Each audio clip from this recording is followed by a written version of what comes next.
ప్రియ సహోదరి సహోదరులందరికీ నా హృదయపూర్వకమైనటువంటి వందనాలు చెల్లిస్తున్నాను. ఈ దినమంతా మీరు క్షేమంగా ఉన్నారు కదా?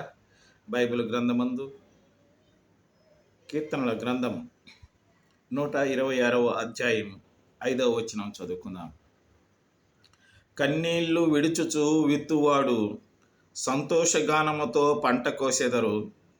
పిడికెడు విత్తనముల చేత పట్టుకొని ఏడ్చుచు పోవు విత్తువాడు సంతోషగానము చేయుచు పనలు మోసుకొని వచ్చును అని వ్రాయబడి ఉంది. In English, restore your fortune O Lord like streams in the నెగర్.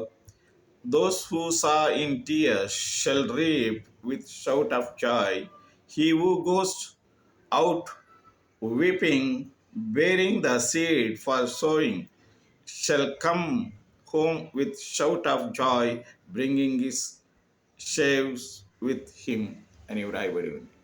ప్రేమైనటువంటి సహోదరులారా, దేవుని యొక్క విశ్వాసంలో ఉన్నట్లయితే మనం ఈ విధంగా ఆశీర్వాదపడదాం గాక. ఆమేన్.